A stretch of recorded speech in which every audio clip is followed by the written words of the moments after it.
Well, let's get to our point. And now we have lights, green lights and yellow white lights here too in our room.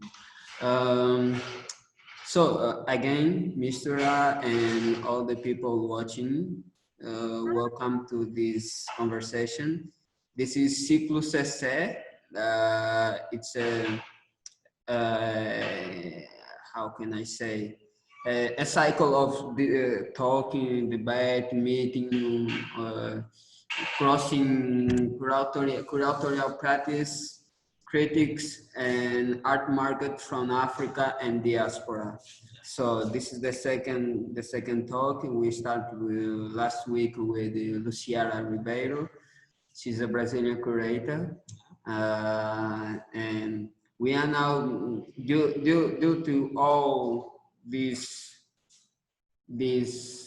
events related to Black Lives Matter, related to George Floyd, racism, and stuff like that, we start this conversation to point how curatorial voices, how black voices are now dealing with these situations.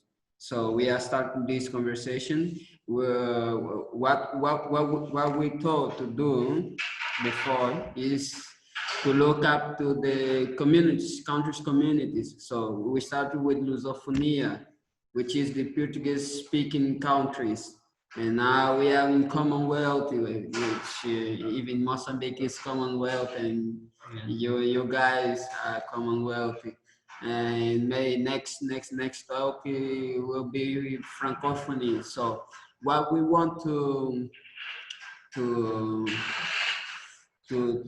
change with you, or to talk with you, is just the contest, all of these contests, how you are living with that, how Black voices are being heard, how creating practice are now be shaped. Because if we see last decade, many Black curators gaining some have been significant strides, you know, like people like Larry Osei Mensah, people like I love to mention Busy Silva. We lost her last year. Yeah, I love to mention. I love her work. It's so good, and it's one reference when we talk about Black curation, and we are talking about Commonwealth. So what we want to know is now, for you, Mistura, how do you see the contest now on Black curation? To just to start, we're going to have a maybe 50-minute talk, and then you have 5 or 10 minutes to free talk, and then we go to the questions. Yeah. So how do you see all these pictures that I wanted to introduce you? Awesome. So I think with any sort of curatorial practice, it all stems and starts from research. So this sort of concept of continuous research and, okay, sorry. I think everything changes as I happen.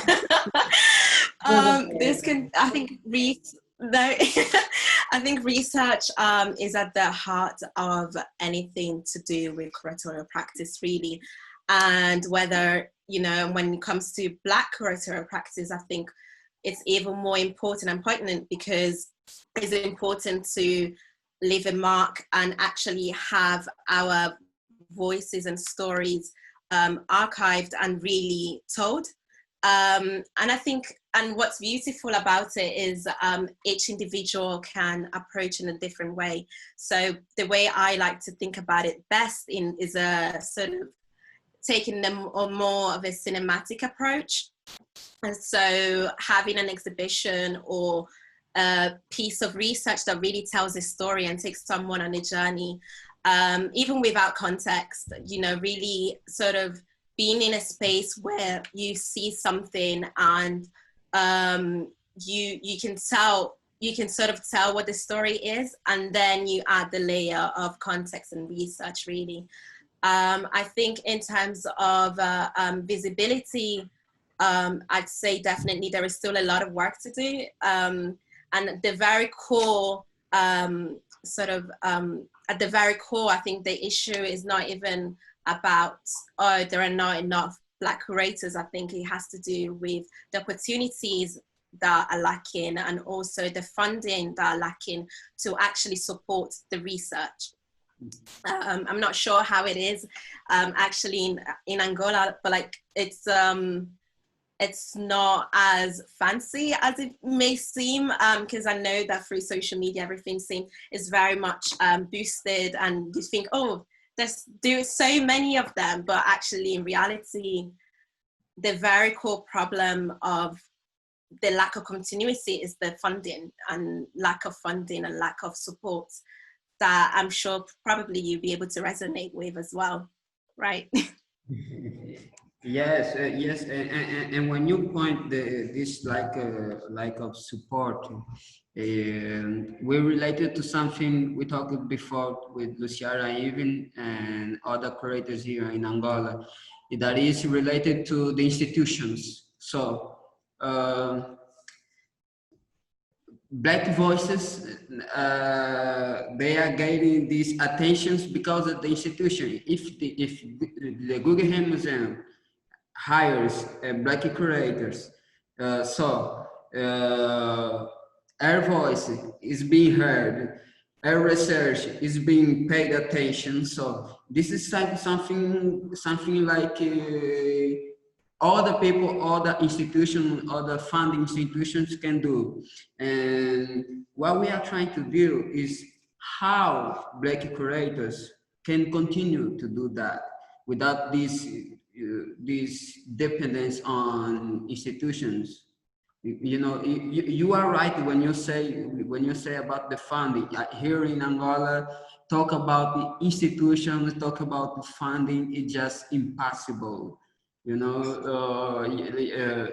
Thursday, and the main television here started a debate, and what they want to talk about artists during COVID, but they just called it musicians. So musicians every time on television, game and making concerts, stuff like that. So things like us, we are a platform for young curators, young critics, and in our Angolan market doesn't have the structure as a art market functions normal. So it's like that. It's like efforts like ours, not to spot our actions or something like that, and actions like all the Black curators, all the Black voices, like Mistura. Mistura was in Bienal de Veneza. Yeah. So how this can continue, how this can change, and how can we power this the attentions of the institutions to ours, to our voices, to our research. Because you are right when you say it's missing funding for research, for the continuity of the research, but I believe we can use another strategy to change that.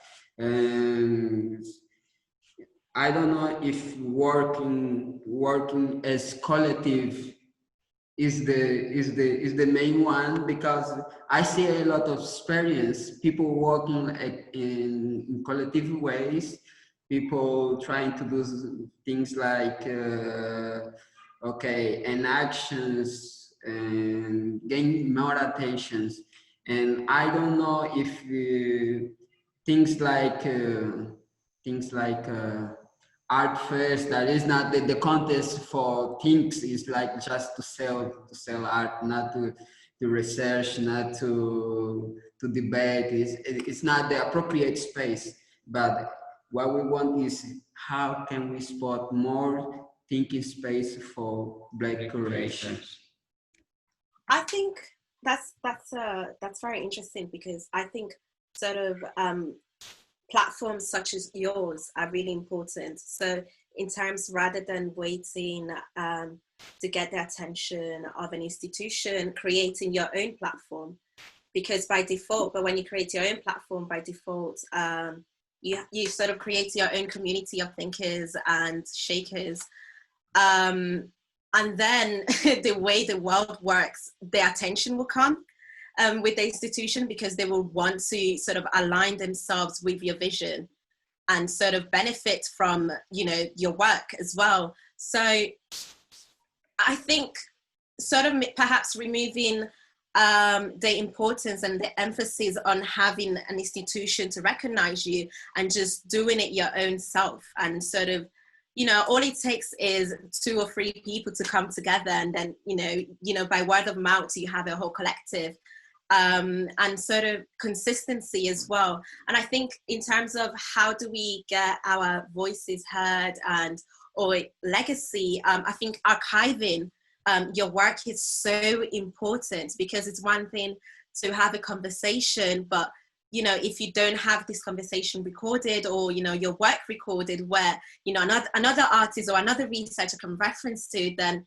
you know, it gets lost in translation and it doesn't last time. So I think one thing that really is important is sort of like really rethinking and putting an emphasis on archiving. I think archiving for me would be the answer. And sort of independently having your own collective, why not? Like, yes, I think collective like yours is just, it makes sense. And you know, it's all over. I see, you know, communities, curatorial communities all over, even in London and Leicester. You know, it's you have to start from somewhere, essentially, is what I'm trying to say. So it's curious that you say about archiving. Yesterday I was at the Contemporary and read an article about a library in Lagos. Yeah, it's Lagos. So how is that working in London, in England, UK? How is that working, the archiving process for Black narratives? What you'd find is that most things are very much self-started. So you'd have an individual, you know, over the years collecting their work, you know, or collecting pieces that they think are relevant, or actually this, you know, it could be a newspaper cutting, it could be a photography, it could be a piece of work, but just, it really starts with one person starting to collect and deciding to, oh wait, there's this organization, or there is this library, I think I'm going to donate all my sort of years of collecting and give it to them. And then you have a collection and you have an archive. I mean, an archive at the end of the day is a collection of different artifacts put together and preserved, because preservation is really important. Yeah. And that's really how it starts. There isn't much, you know, to it. And I think what's important is, you know, rethinking how we think archives. You don't want an archive that is dead. You know, how do you revitalize and how do you make, you know, give life to an archive, is by revisiting it and by sort of finding new ways to approach it and finding new ways to create a different narrative, for instance, whether it's through film, whether it's through, you know, a painting. You know, at the end of the day, an archive is a point of reference, really. And about contemporary, the changing the actual narratives about black art. So right. We have many archives point to black art as something just as the past. Let's say it's the past. And now this contemporary art from black peoples, how is working the archive as story, because we as curators, we work like a second hand of an art historian, and you are art historian also. So how is that working? In How what? Sorry, I don't quite understand. In what terms do you mean? look, in terms of research, if I want to research how is working the producing in UK, Right. not only by video, not only by all the media you cited, but about changing these narratives of black art, about books, stories, about voices. How can I find it? How Right. Okay. So I think now? your question is sort of on accessibility of these archives. Is that correct? Like, how does one access these archives if you're, for instance, in Angola and you want to access an archive in the UK? Is that the question? Yeah. I think one thing that archives have started doing, but haven't quite, I don't think, grasped, is sort of the digitalization of these books or these artifacts. So really coming, sort of stepping in the way where you're digitizing this work and making it available on the internet, so anyone really can access the work. And whether it's through an arts organization, or if it's the library, or if it's a museum, just actually having the work available, especially now that we're in a pandemic, it's more important than ever to be able to, be able to connect to a piece of work from your computer, right? But I think we'll get there. I don't necessarily have the answer, but my guess is through digitalization, really. Okay. And changing a little bit the topic. Archiving is a big topic. Yeah. It is. Story is just like good, but what I want to, something I want to hear about you is that all these black expressions happening now are a natural events for a long time, or just the moment we are living. How can I have to think twice now to make this. No, take your time. Yeah. So do you see all these events, all these discussions, all these debates involving black lives, involving black art, black curation, will continue during many times, or this is just a moment? This is just based on some event. Okay. I think that the current generation and the current landscape will not allow it to be just a moment. I think one thing that you'd find is that accountability is a very big thing. So although it might not be with the same intensity that is being spoken about now, because with any news cycle, it has an expiration date, right? But I think that what you'd find is that regardless, in reality, it's been almost over 2 months of momentum. And I don't think it's something that it will stop, because it's nothing new. It's not new. Like, Black expression is nothing new. It didn't just, come about in June 2020. We've been creating art. We've been talking about art. We've been collecting our art. We've been curating art from a very long time in terms of Black expressive art. So I think it might feel a bit like a fickle moment just because of social media, and because, the way algorithms work, after a while it's not interesting anymore. But, I think because it's nothing new, it wouldn't necessarily, I don't think it's something that has an expiration date in terms of talking and, because as long as we're here, it won't die, essentially. And I believe it's got a long, I think we're constantly, which I'm really proud of, we're constantly holding people accountable. So, we won't allow it to be, swept under the rug.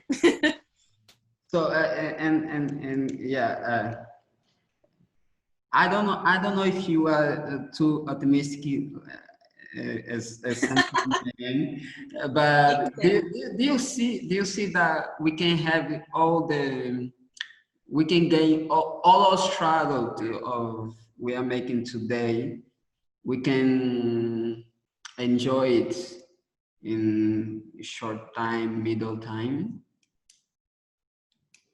It depends in what space you want to enjoy it. So, how we spoke earlier about, creating our own sort of platforms and creating our own spaces. When you have a Black space, it's something that you can enjoy continuously. But in terms of, seeing those structural changes in white institutions, I am an optimist, but I do believe we still have a very, very long way to go. But then that's because, it's all those barriers are institutionalized. So we still have a very long way to go in that sense. But if it's something where, I think it depends what space you want to enjoy it in and what space you think is important to enjoy it in,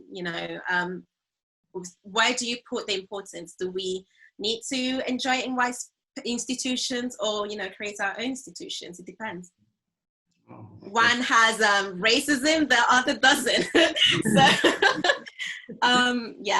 There is a lot of structural change that needs to be done, and it's at the very, very roots of it. It's a very deep-rooted problem that it would take years, and it's not, considering that the work hasn't just started. It's something that's been, I'm sure our fathers and mothers started the work, and they're still fighting. It's nothing new. So we still have a long way to go. Yeah. We still have I'm optimist, but I'm not naive. Some generations even will struggle it. And how do you see the work of the biennials in these representations? So if institutions close their doors, they have this controlled space. They have to point their steps. But when we talk about biennials, our art fairs, we are talking a free space to think, to research, to do things. How do you see it can boost the Black narratives? I think first of all, I think the first step will be the inclusion of these Black narratives, right? The inclusion of these Black artists in these white spaces. And then by default, even if you think about it, like we're putting such an emphasis on Black. So by default, when as a Black person creating or curating, whatever we do is political, just because Blackness is political, right?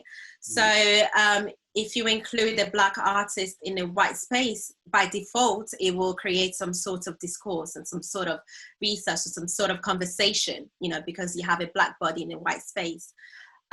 So I think the continuing effort of including these Black artists into the space is the only way to preserve and, continue the conversation for a wider reach, because in the Northern Hemisphere, we're still the minority.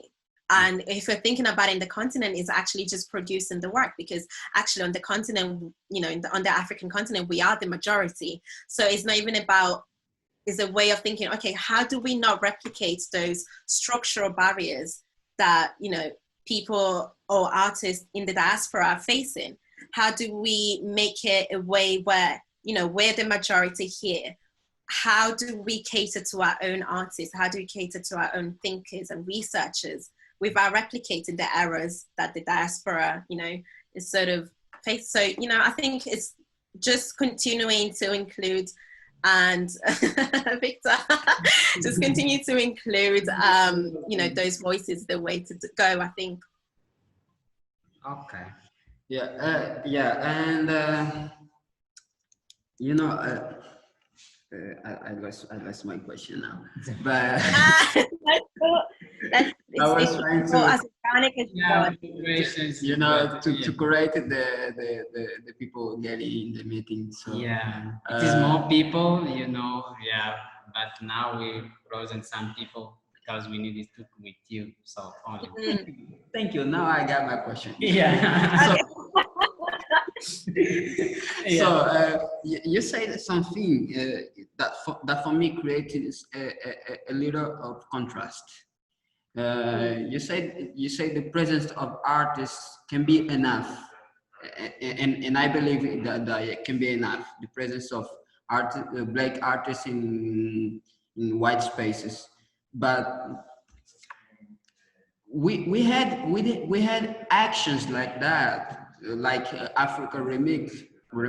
I'm sorry, Africa remix. We have an action like that they call attention for black artists, black art, black narratives. But during after these events, after all these kind of events, we still we didn't change too much. So it just to put an artist, and sometimes people look artists as people that cannot say about their works, cannot express everything about their works. But a curator got this courage to say that's wrong and we need to change it. You know, it's kind of a bit of contrast. What we need now, what we need, it's put just only art in white spaces, and white bodies see it, recognize it, buy it, collect it, or just have it as a statement that they can read, they can save in their memory, they can pass in a street and read it and share with other people, even social media.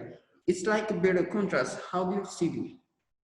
Right. Okay. First of all, I think it's not just about exhibiting the work in the space. I think you have to engage with it critically, or just, you know, view it for your own pleasure. I think, you know, how we relate to art is in our everyday life, really. So it's not something, you know, you can relate to it anyhow. But also, I think it's important not to generalize. You know, when we say black art, what does that mean? You know, there are so many layers and so many different, you know, to black art. What does black art mean? You know, I think once we start, you know, being able to pinpoint, oh, you know, this is from this era, this is from this era. Black art, I think, is very vague and a generalization that I don't think does service to the, you know, vast amount of majority of what, you know, the collective. Does that make sense? So I think sort of maybe the way we relate and think about it needs to change as well,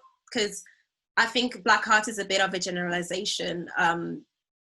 It could be music, it could be visual arts, it could be film. That's still art, isn't it?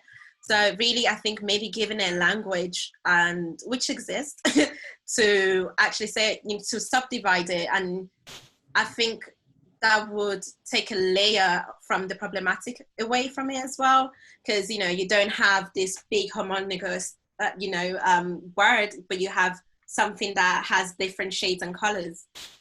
Yeah. Okay. So, you know, it's because we tend to generalize and put in one big umbrella when actually it's many different things. Oh. You know, it's so. But what is your relationship about with African people or African curators? What is your relationship? So you come from. Right. First of all, I'm Nigerian, so I'm Italian Nigerian, born and raised in Italy. Parents have Nigerian heritage. In terms of relationship, before obviously growing up in Italy, I was lucky enough to be, you know, to have be exposed to my heritage.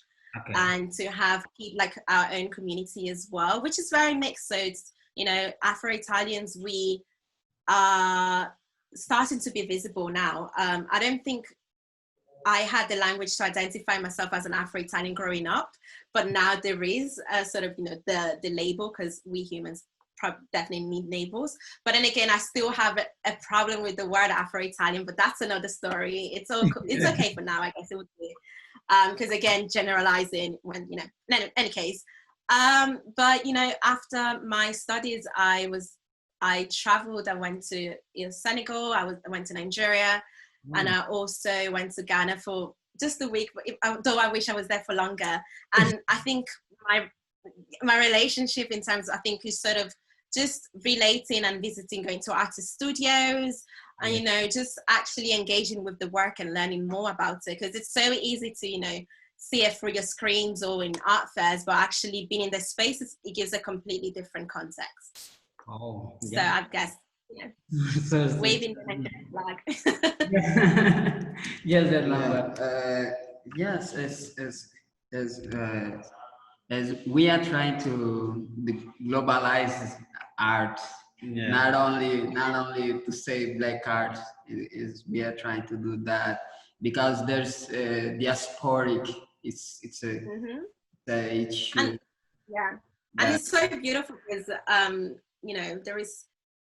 I think the diaspora experience is similar, but also very different. You know, all over the globe.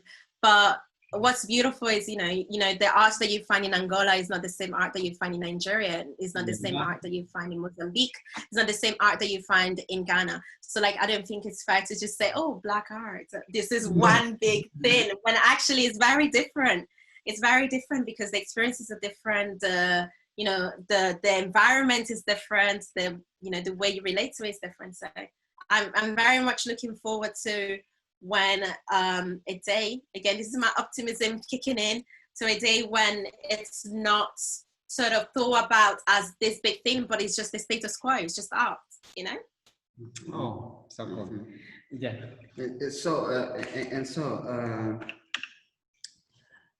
And in UK art market, these voices, diasporic, black, how they are Black, yeah. how they are happening years by years. How do you see it growing? Just a quick research, just a quick numbers, please. Okay, so what's interesting about the UK is that Black British artists, they very much have their own identity. So again, they also have their different experiences as well. Again, when we were talking about that accountability and that sort of growth in visibility, it's just this continuation of producing work, continuing to producing work.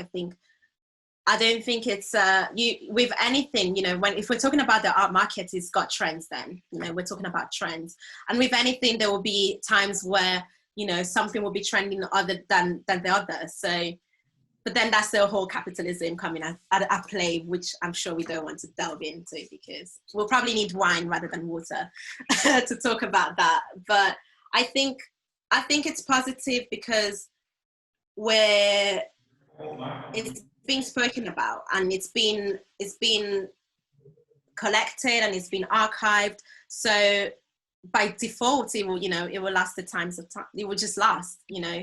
And we're able, for instance, to look at the Black artists that organized back in the 70s in the UK, you know, and that how do we have the opportunities? Because they collected, and it's because they archived the work. That's why we're able in 2020 to, you know, be like, oh, that Black art group from the 70s and the 80s, how cool they were. So if we continue to do that, I think it will keep growing. But if we're talking about the art market, there will be times where, you know, it's the talk of town, and there will be times where nobody talks about it. But that's the market. Oh, it's okay. Yeah. Okay. And something back to Bisu Silva. I love to mention this. She is my hero. She was my yeah, The conversation is very good, you know, yeah. Mistura speak more, but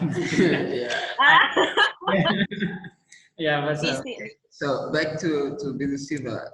One of her talk, she was talking about the acting local as a space for global action. So how do you see it?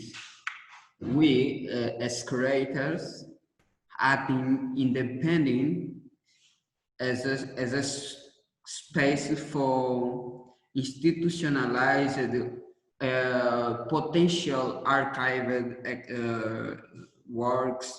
How do you see it? If you if when Busy Silva says that she loves to work in Lagos, but gain more attention in worldwide, and can we see these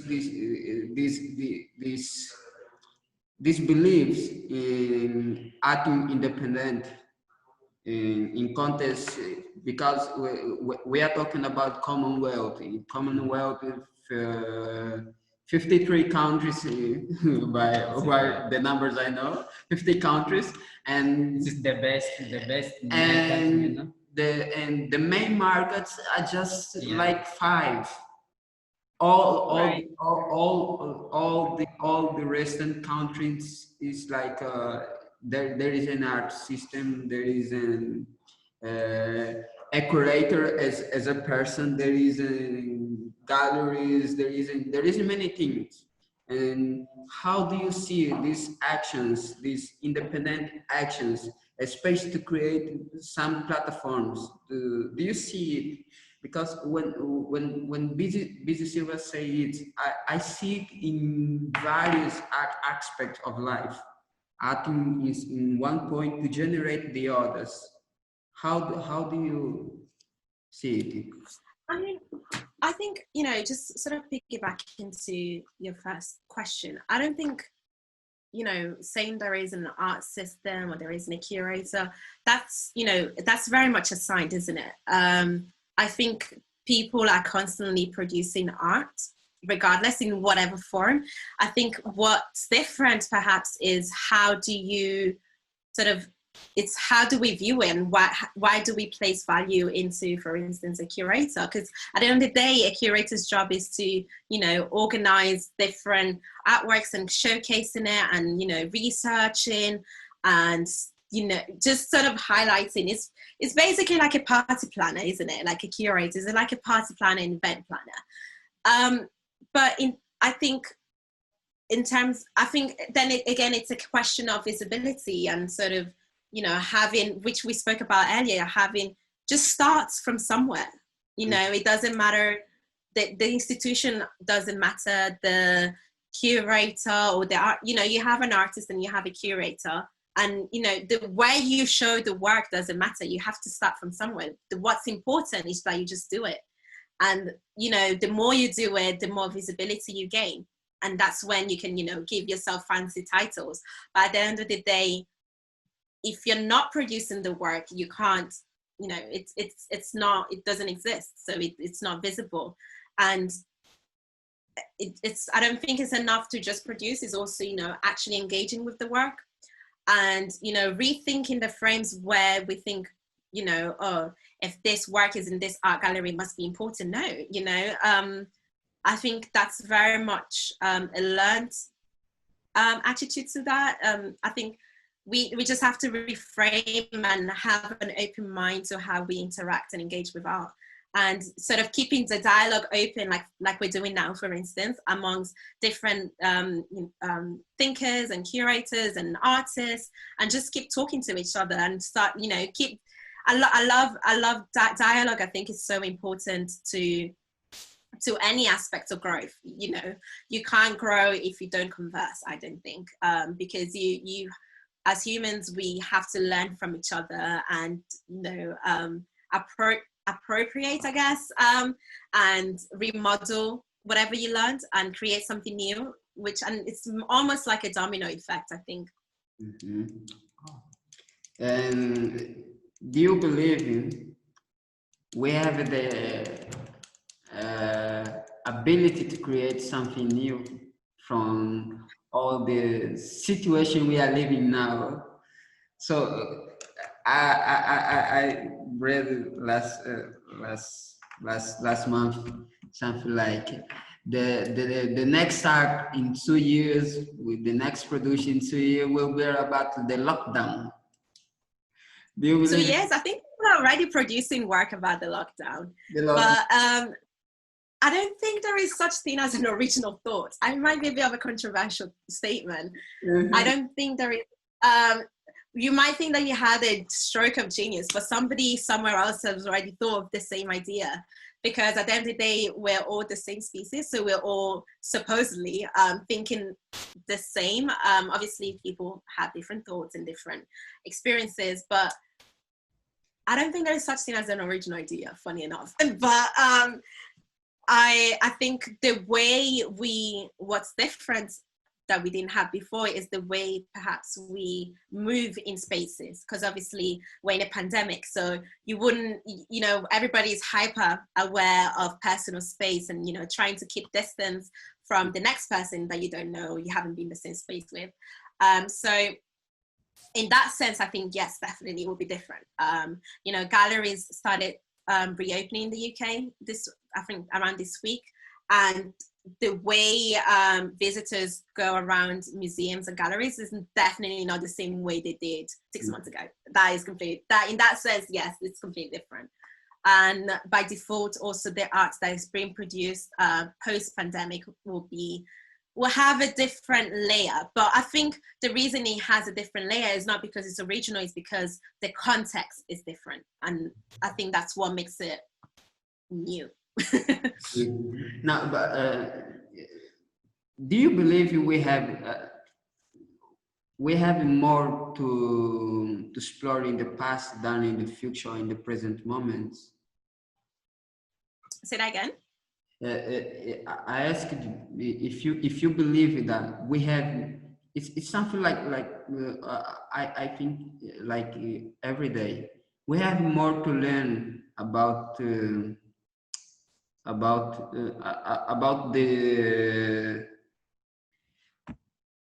art, globalized art in past that in these moments we are living now. So what I want to know is that how can we get more from the past than from the past to create the new? Because I don't believe in the new from the present. I don't believe in the new from the debate on politics on television about the pictures. So I believe the new on the past. So you said about the original thoughts, this kind of thing. How do you see? Yeah, definitely. I mean, being a just to point the two sides. How do you see it in art production, and how do you see it in creating process, practice, research? Right. I think being the cheerleader for archiving, I think definitely the past informs the future. So you need to have an understanding of whatever you're researching, from the past to sort of come up with anything pseudo original or new. Definitely in all situations, actually, I think the past informs the future. So there is no way, you can have a future without not knowing or having an understanding of your past. And that can come with your heritage, it can come with your identity, it can come with, the production of art, it can come with curatorial work. The past inevitably just informs the future. That's definitely a firm believer of that. And I think, again, that sort of is a notion of, the research and really encouraging research, and also depending on, your location, but also rethinking of, wait, so why am I approaching this particular research this way? Is there another way to research this topic? Because obviously, it's very, very much canonical as well, the way we approach, and it needs to be, you know, there are different ways to approach. I think so. For instance, who says that when you go to a museum, it has to be quiet? You know, the way we relate to art is very much learned. So, you know, we can creating what excites me, I think, is sort of this idea of creating new models of curatorial work or presenting work. You know, it doesn't, going to a gallery doesn't mean that it's, you know, you have to be absolutely silent or, you know, not touch anything. Or I think the best art is the one where you can actually hear or, you know, interact, touch. Why can't we touch art? You know, I've always wondered that. Maybe, but obviously if it's, you know, fragile, don't touch the art. But, you know, this, and it's very much structural as well, you know, I think it's important for the future also to make art as accessible as possible. And, you know, it's very classist as well. You know, you think, you know, some people, I don't know how it is there, but some people are very afraid to approach galleries because they think, oh, it's not a place for me, when actually it should be for everyone. Children or, you know, young adults, whoever, you know, you can go to a gallery and not feel afraid or not feel like inadequate. People feel very much inadequate. Oh, I wouldn't get in anyway. Like, why am I going there? Like, what am I going there to do, you know? And I think perhaps it's because the way we present the gallery or the space as this, you know, a holy space where only a certain few are allowed to enter and interact and engage with and think about, you know, it's not, I think we need to rethink that model. So yeah. For the future, definitely. But definitely the past definitely informs the future. Absolutely. I believe in that. And something that I guess is that there's a structure. Okay, it's the museum, the management is to make access to everyone, to children, to poor people, if you can say it, to make access to everyone. There's a structure, the management, and all the stuffs. But what the role of the curators to make access of this kind of art? I think so. The I guess the power of the curator is sort of setting the context for the work, right? So it's sort of creating narration. So, you know, I don't know, earlier I mentioned that there are different ways of approaching curatorial practice, right? And my preferred method or sort of way is taking the work with a cinematic approach, right? So sort of actually telling a narration and telling a story. So, you know, it's when you enter the space, you can sort of get context by just the mere experience of it, right? And then you have, you know, the essays and the catalog and the context. But I think in terms of like that sort of downing those barriers and really kicking those barriers down is make it a way where it's accessible for all. So it's sort of this idea of elitism or, you know, so the curator has the responsibility ultimately of making the work accessible. And that's by the way they present the work and the way they market the work and the way, you know, because there is a certain things that, you know, you place value on certain institutions rather than independent, because you think, oh, if it's this institution, it must be really important, it must be really good, when actually it's just the way you present it that actually is what matters. It doesn't matter where you're presenting, it doesn't matter you know, to whom, really. You know, I think ultimately making the work accessible, I'd say, is the best and huge responsibility. And then what the curator also does is sort of sets the tone to how people, because at the end of the day, you could say that, oh, this is a painting and this painting is very important, blah, blah, blah.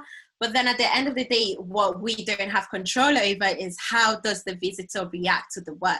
How do they interpret the work? At the end of the day, it's very much individual.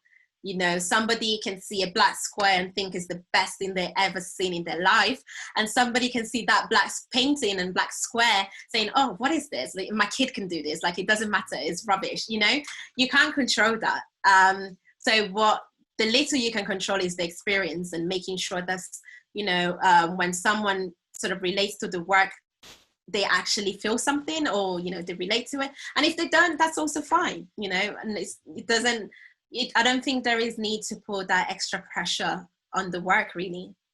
I think what's really important is actually having a genuine interest, a passion, and wanting to sort of continue the thinking and the research and the dialogue. Continuation of dialogue is important, because if you stop talking about it, then it dies. So I think that's that. So, Mistura, we open to question. Yeah, we have. Awesome. People are making question now. No, yeah, we have in question now. Just Marcus, please. Just before to go Yeah, to the yeah, questions. yeah.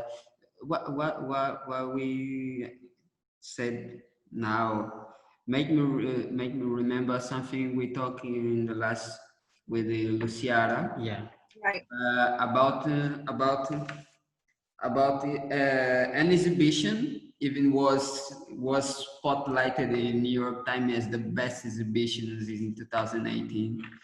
And Histórias Afro-Atlânticas joined many black artists, globalized artists. Yay.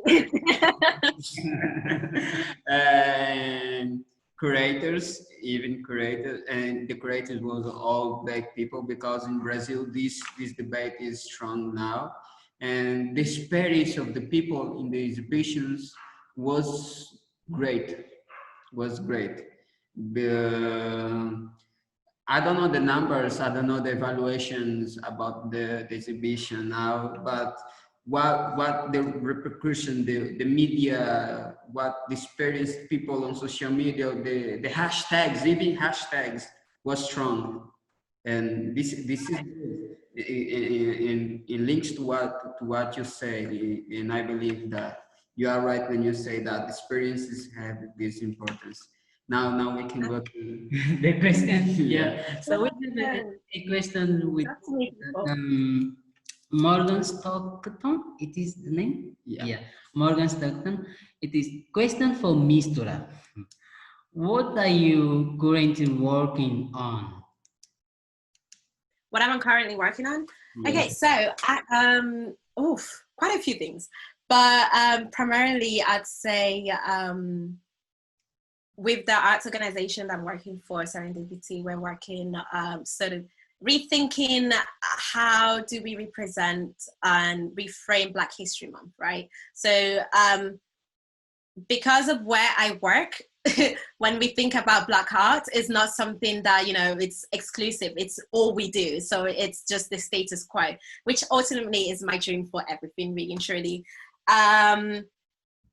Also, you know, independently, I'm working on a short film, looking at mental health. Fingers crossed that goes well as well. And also I have this cool project with two of my friends, both in Italy and in the UK, that we're doing hopefully something really interesting, looking at sculptures and narration and stories, like fantasy stories. Oh, so good. So it's a lot of multitasking going on here. Yeah, okay. Yeah, so continue. Yeah, let me just. Okay. It is Titus Pelembe. Titus Pelembe. Pelembe, yeah. So Titus Pelembe. Before the question, Titus, thank you again to watch us. Titus was in the previous talk and maybe many questions. We love interaction with Titus. He's come back now. Yeah, Titus asking, thank you so much for the session. I would like to know from Allison what it means to be a curator today in global time. What does it mean to be a curator in global time? In a pandemic, you mean, or just like now? Like, what does that mean? You say today. I don't know. It's the pandemic. It's the today. What does it mean? What does it mean to be a curator? I don't think it changed really. Has it changed?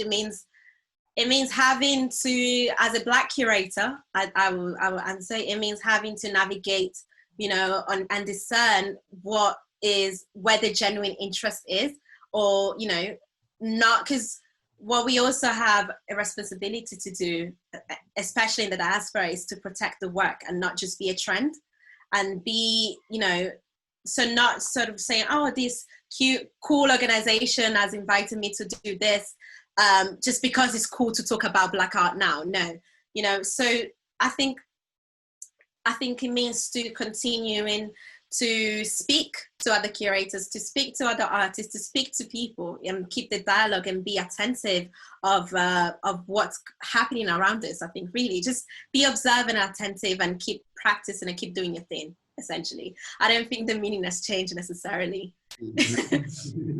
And I want to add something we didn't mention before, and is one of the today's topic: gender.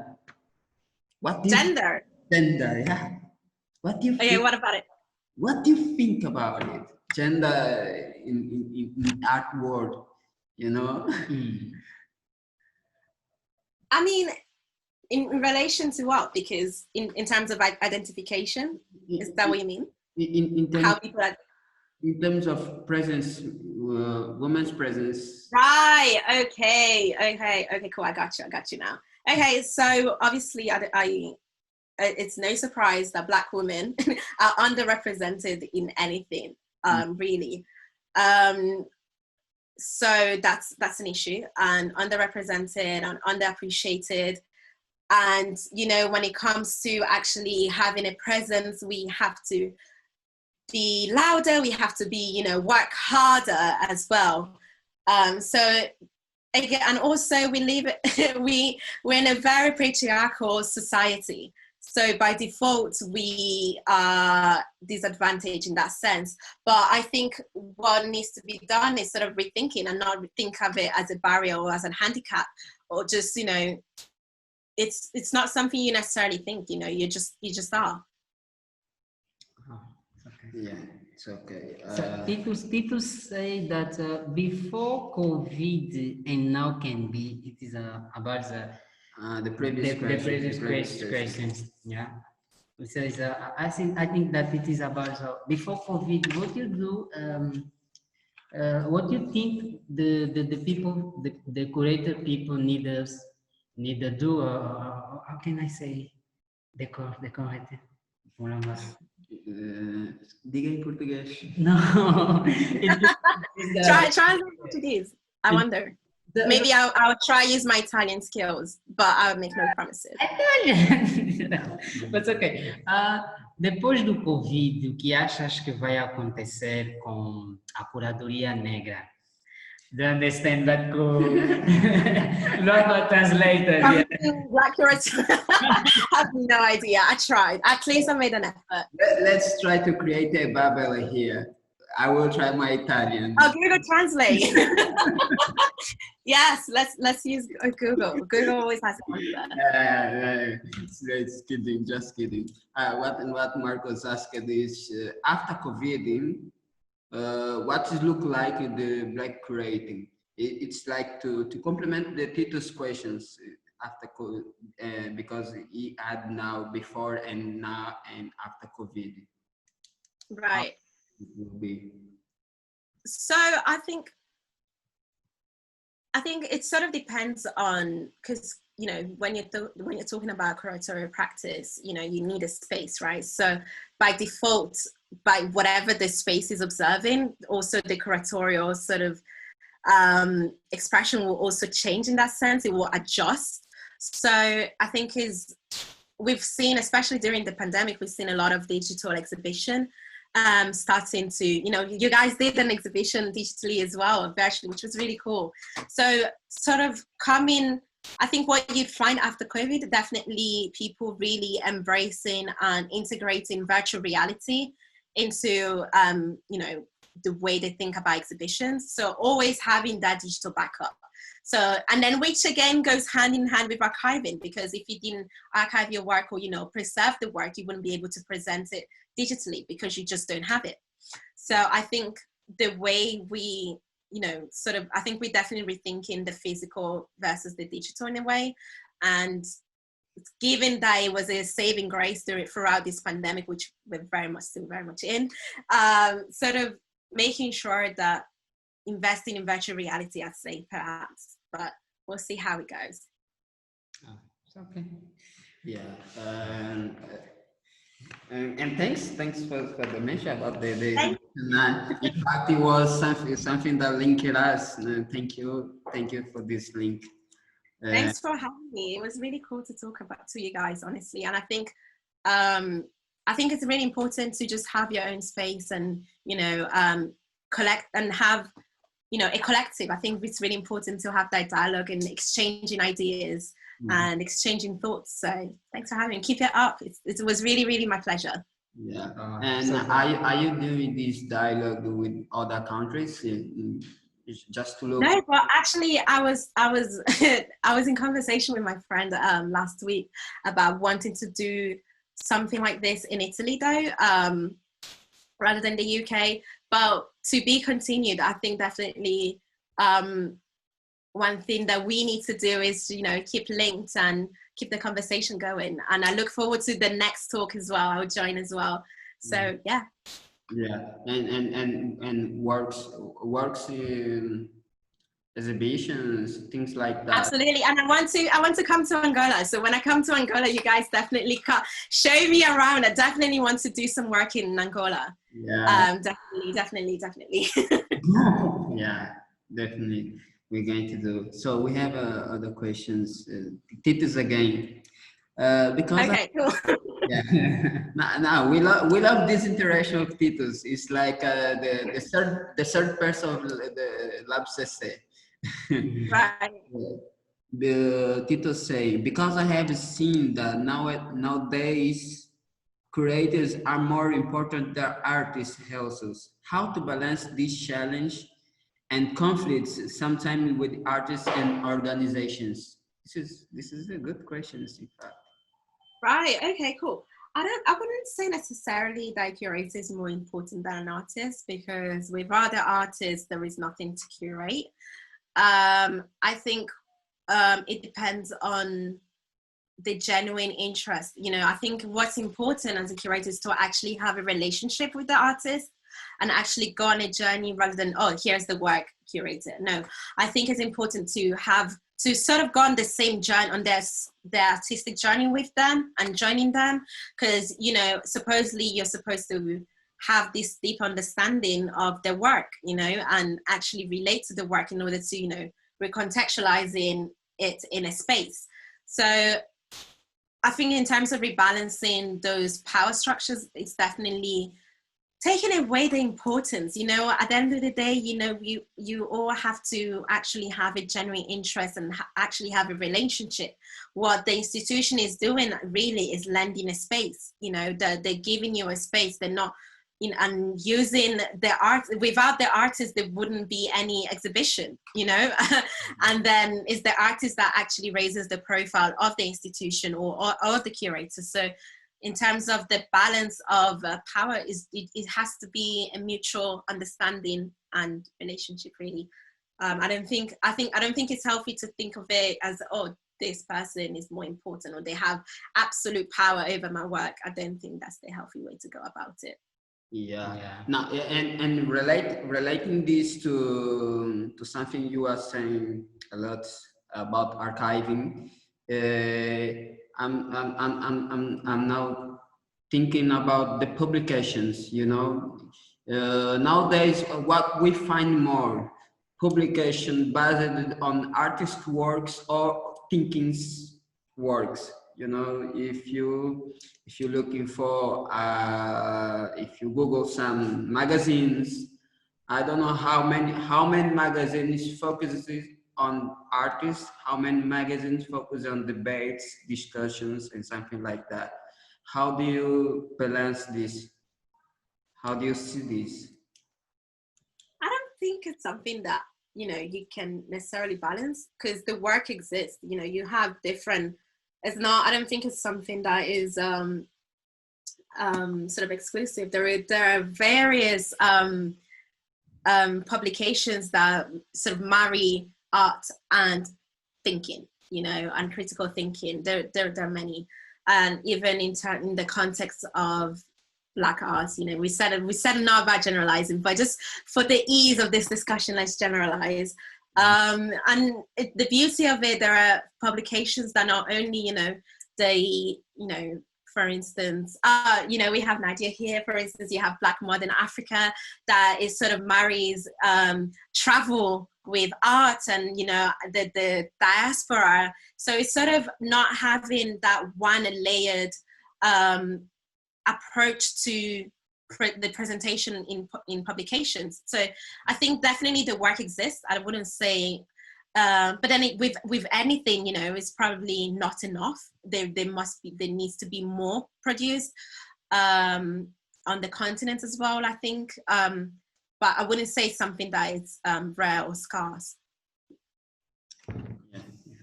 So, Mistura, we are now finishing our talk. It's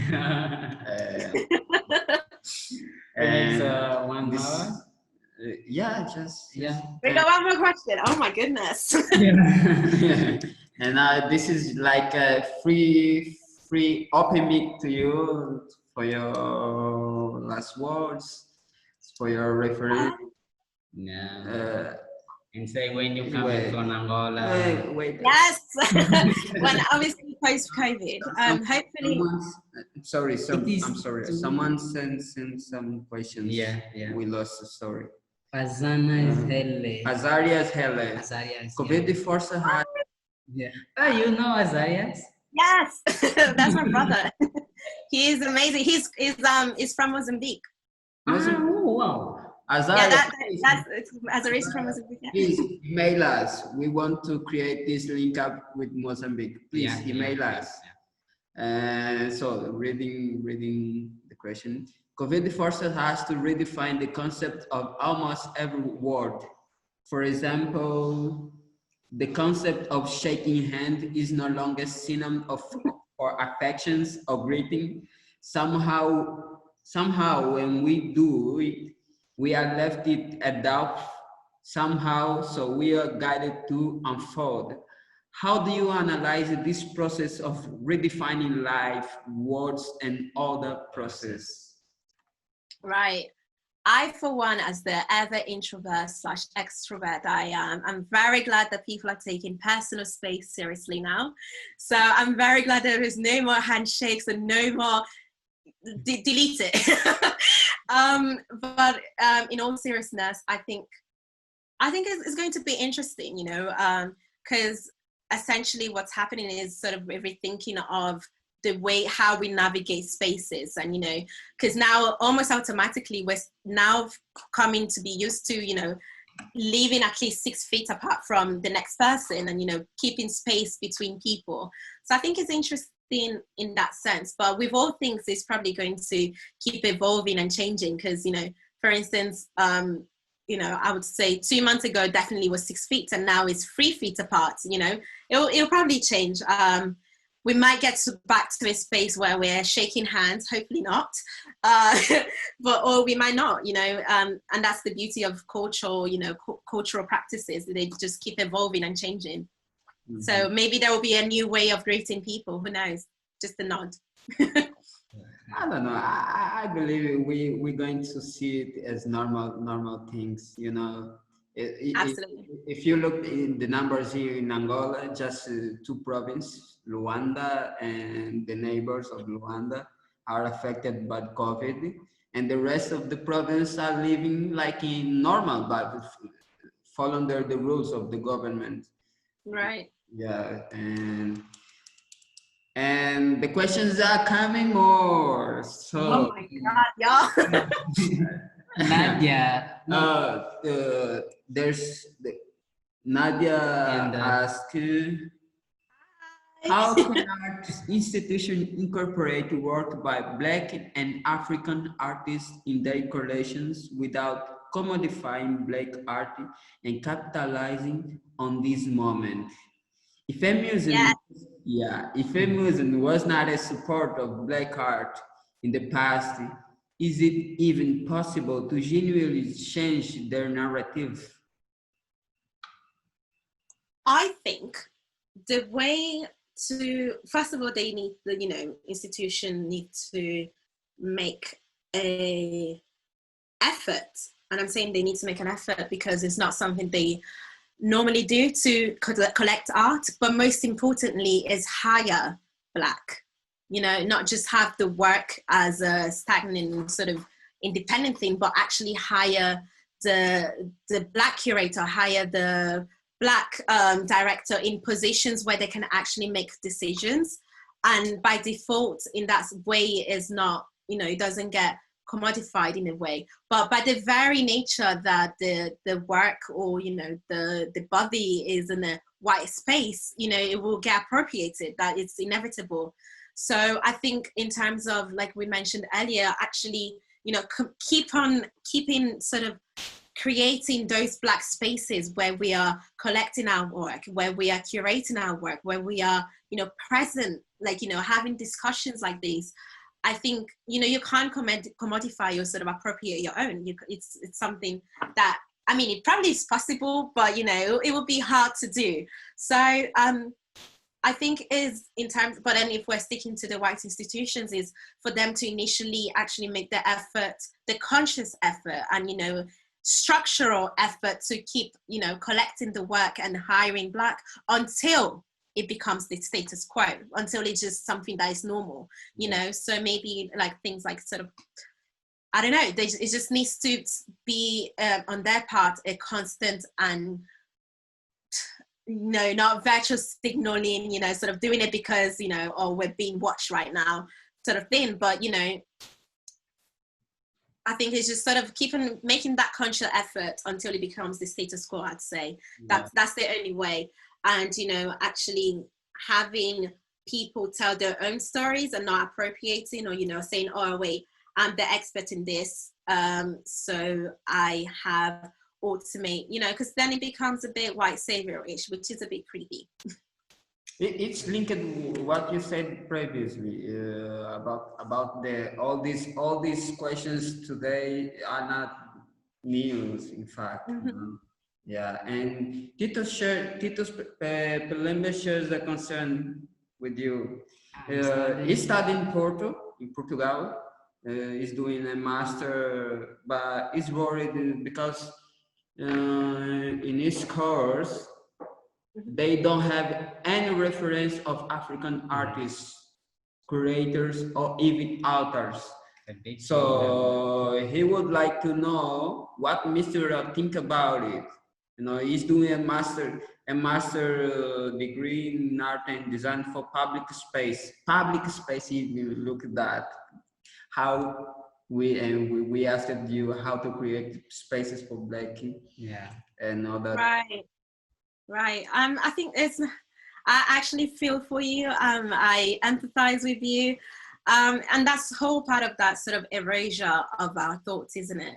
Because the work is there. So unfortunately, you know, there's been, I don't know if in Portugal as well, there's, in the UK certainly, there is this whole talk of, you know, decolonizing the curriculum and, you know, decentralizing the white gaze and, you know, making it more inclusive, when in reality, you know, you have to, in order to do that, really, I don't think adding, you know, I personally don't think that the addition of Black writers, for instance, amongst white writers is enough. I feel like you have to almost start from scratch, because by default, you know, just by adding and decolonizing, what you're doing really, you're still relating to those work with that frame, that canonical frame that you've been taught, that white frame that you've been taught. So actually, there are different ways to approach the work. But unfortunately, when it comes to university, you just have to do your own research. But definitely rest assured that the work is there. There are, you know, we're not the first, essentially. You have to go do your own and go the extra mile to find it. That's the reality of things, unfortunately. But hopefully we'll get there where it's just, you know, in plain sight. But again, it's all that question of visibility, isn't it? You had the same experience. Yeah, absolutely. But then, you know, actually, I would say that when I was doing my master's, I was lucky because my professors were actually, you know, better than what most people get. So actually I was lucky to have professors that did the work and actually researched and actually provided the in fact, not even before my master's, but from my very first year of undergrad, I was exposed to different various African, you know, artists. It was a whole module, which is almost unheard of in art history in the UK. You know, you don't have a whole module dedicated to contemporary African art at all. That does not exist a lot in most places, unless, you know, it's a specialized university. But in that case, I'd say I was lucky. And that's why, in fact, I was able to really fasten and grow in that thinking.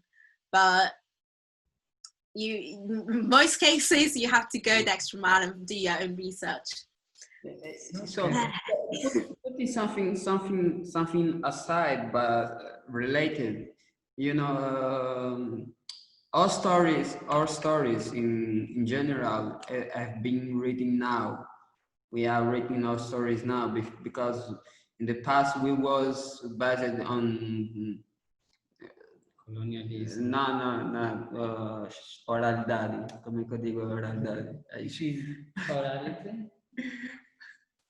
So it's like it's griotes. Yeah, griotes, like you know griotes. You know, she's Right, yeah. Yeah. So oral history. The story was like being passed away through generation, like to story, to sitting with all the people, and we are now writing our story. Yeah. So how do you see it? How do you see it? Do you see dangers in the story we are writing now, because we are losing some references from that narratives that we didn't write? Do you feel the story we are writing now, do you see it it can be like not too rooted to the past? Right. With anything, when it comes to sort of when you're writing down anything, you inevitably it gets lost in translation, right? I don't think there is a way to have the complete picture, because then in order to do, and then that's the importance of collectives, because in order to do that, you need different points of views and different people writing the same history, right?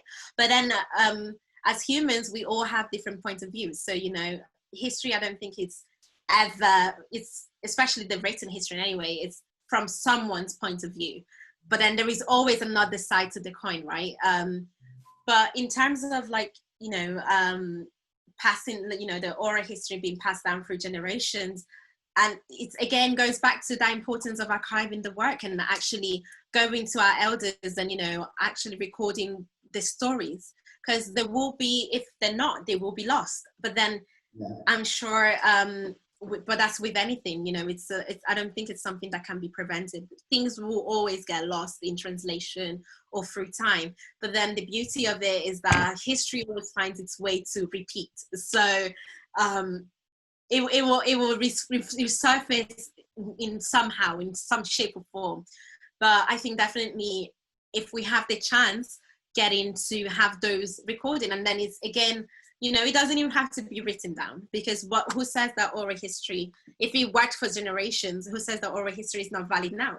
You know, it's just a matter of how do we, the interest, and how do we engage with it, really, I think. Yeah. So, Mistura, thank you again. Yay!